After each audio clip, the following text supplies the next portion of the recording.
bismillaahi raxmaani raxiim kulanti haboon saaxiibayaal halkani waa runsheeg gobarta aynu youtube-ka ku leenahay saaxiibayaal daawadayaal waxaad ku soo dhowaataan xog ku saabsan weerarkii kooxda al-shabaab ay ku qaadeen hotel xayaad iyo kashifaad hadda soo baxaysa saraakiil waaweyn oo ka tirsan hay-adda nabad sugidda ugu horeeya mahad salaad oo fashil weyn iyo fadeexadii ay dul hoganayso iyadoo hadda ay kala shakiyeen madaxda ugu sarreysa dalka waa xasan sheekh maxamuud iyo sidoo kale ra-iisul wasaaraha Soomaaliya Xamse Cabdi Barre iyadoo hadba midka kale uu iska ilaalinaya markaas inuu u maleego dabin iyo shirqool halis ah mahad salaad oo saaxiib dhow la ah madaxweynaha Soomaaliya xasan sheekh maxamuud ayaa hadda waxaa dul hoganaysa fadeexad weyn iyadoo ay siyaasiyiin badan ka shifayaan arrimaha ku hoos doogan weerarkii al-shabaab ay ku qaadeen hotel xayaad saaxiibayaal warbixin faahfaahsan ayaynu ku dul istaagi doonaa cidda loo maleynayo inay ku lug leeyihiin kiiskan iyadoo mahad salaad uu yahay qofka ugu horeeya ee markaasi ay warbixintayadu taabanayso haddaba saaxiibayaal haddii aad nagu cusubtihiin waxaan si naxariis leh idinkaga codsanaynaa inaad janalka subscribe inoo saadhaan like-na nagu dhiirigelisaan muuqaalada halkan aan soo gelina si sheer garaysaan si saaxiibo badan ay u gaaraan idanka alle saaxiibayaal daawadayaal haddaynu gudagalno warbixintayada maanta aynu ku eegi doono kashifaad dul hoganaysa kooxdii weerarka ka geysatay hotel xayaad iyo faahfaahino kala duwan oo ka soo baxaya cidda markaasi loo aanaynayo inay ka dambeeyaan weerarkii argagixiso ee ka dhacay magaalada muqdisho ee caasimadda Soomaaliya galabnimadii jimcada su'aalo badan ayaa la iska weydiinayaa cidda fududaysay ilaa iyo haddana lama xaqiijin karo in ay shabaabkii halkaasi soo galeen ay iyagu markaasi awood u yeesheen gudaha inay soo galaan iyo in markaasi saraakiil ka tirsan hay-adda nabad sugidda iyo sirdoonka qaranka ay fududeeyeen balse ila xog ogaal ah ayaa inoo xaqiijiyey saaxiibayaal in hay-adda nabad sugidda iyo sirdoonka qaranka ay kaalin weyn ka qaadatay in shabaabku ay gudaha u galaan hotel xayaad oo ka mid ah hoteelada amnigooda sida weyn loo adkeeyo sidoo kalena ku yaala faras magaalada muqdisho ee caasimadda Soomaaliya iyadoo ay adag tahay in si sahla lagu galo balse waxa ila xog ogaal ah ay xaqiijinayaan in nimanka gudaha u galay iyo kuwii hore u deganaaba ay haysteen aqoonsi markaasi ay ka haystaan hay-adda nabad sugidda iyo sirdoonka qaranka taas oo fududaysay markaasi inay gudaha u galaan sidoo kalena muddo ay halkaasi deganaadaan halka qaarka kale ay markaasi soo galeen maalmihii ugu dambeeyay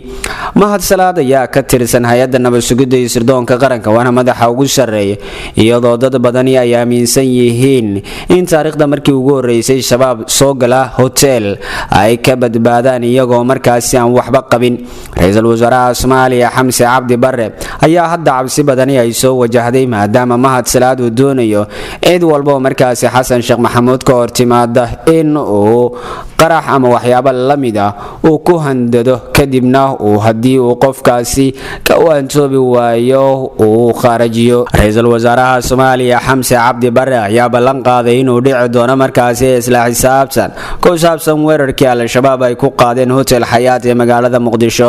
tani waxay ka dhigan tahay in ra-iisul wasaaraha Soomaaliya Xamse Cabdi Barre uu ka cabsanayo markaasi in isaga xafiiskiisa loogu yimaado sidii dhacday markaasi dhowr jeer oo hore iyadoo siyaasiyiin badan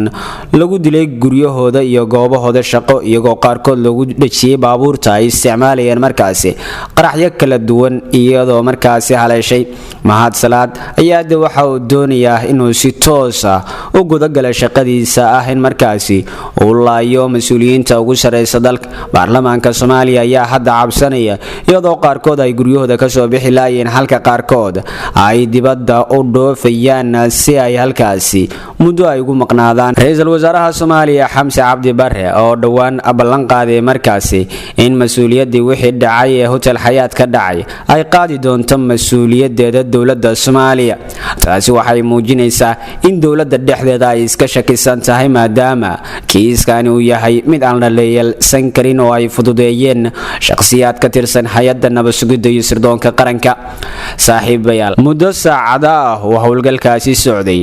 marnaba lama arag wax caddayn ah oo muujinaya raggaasi iyo qaababka ay u egyihiin, iyadoo mararka qaar la arkayo sawiro si malaawaal ah hay-adda nabad sugidda iyo sirdoonka qaranka bulshada Soomaaliyeed ula wadaagayso, kuwaas oo ay ka dhigayso inay markaasi ku guuleysteen soo afjaridda howlgalka. Saaxiibaya dadka siyaasadda falanqeeya ayaa tilmaamaya in shabaabkii soo galay gudaha markaasi Hotel Xayaat ay ahaayeen ragga la shaqaynayay hay-adda nabad sugidda iyo sirdoonka qaranka. Qorshaha ugu weyn uu ahaa in meeshaasi lagu dilo mas'uuliyiinta dowladda oo ay ka kala socdaan golaha wasiirada, baarlamaanka iyo sidoo kale ciidamada booliiska Soomaaliyeed iyo sidoo kale qaar ka tirsan hay-adda nabad sugidda iyo sirdoonka qaranka oo mahadsanaadeys hayaan. Hadalka ra'iisul wasaaraha Soomaaliya ayaa u muuqda mid markaasi lagu weerarayo Mahad Salaad oo markaasi qorsheynayay dilka siyaasiyiin badan, iyadoo hadda ila xogogaal ay xaqiijinayaan in kala shaki weyn uu ka dhashay markaasi dagaalkii iyo weerarkii isxigay ka dhacay Hotel Xayaat. ra'iisul wasaaraha Soomaaliya oo muuqda mid daacad ayaa hadda waxa uu doonayaa inuu difaacada ka gala villa Soomaaliya gudaheeda, iyadoo hadda dadkii ilaalinayay markii hore uu hadda iska bedelayo, uu rabo in uu kuwa kale oo markaasi eelkiisa ay amnigiisa la wareegaan maadaama aan la isku halayn karin Mahad Salaad iyo Xasan Sheekh Maxamuud. dadka darsa arrimaha shabaabka iyo sidoo kale weerarada argagixiso ayaa tilmaamaya in weerarkan shabaab kaliya uusan geysan, iyagoo tilmaamay in laga tusaale qaadan karo weeraradii hore ay shabaabku geysan jireen in muddayntaasi ka yar lagu soo afjari jiray, sidoo kalena meydadkooda lala wadaagi jiray media. tani waxay kaga duwan tahay ay leeyihiin in markaasi shabaabkii soo galay gudaha Hotel Xayaat ay isla markaasba ka baxeen goobta iyaga oo markaasi nabad qaba oo aysan waxba gaarin, iyadoo muddo 30 saacadood ka badan ku dagaalamayay gudaha hoteelka, iyadoo ciidamada noocyadooda kala duwan ay soo gaareen goobta uu dagaalku ka dhacay. balse Mahad Salaad oo goor dambe oo dagaalkaasi tagay ayaa waxa uu amray ciidamada inay dhammaan dib uga baxaan, taasoo muujinaysa in markaasi Mahad Salaad uu doonayay in ay shabaabku iyaguna ay sida ugu dhaqsiyaha badan uga baxaan gudaha markaasi Hotel Xayaat. sarkaal sare oo ina la hadlaya saaxiibayaal waxa uu inoo xaqiijiyay markaasi in shabaabku ay markii horeba ay soo sahmiyeen halkaasi. tani waxay muujinaysaa marka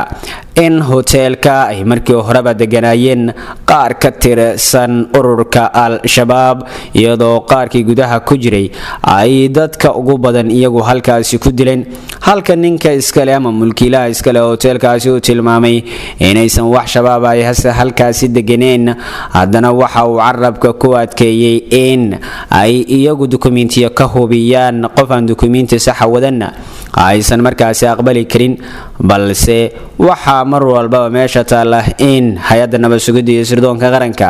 ay markaasi fududeysay kiiska maadaama ay u sameysay dukumiintiyo been abuura, nimankaasna ay deganaayeen muddo hoteelka gudihiisa.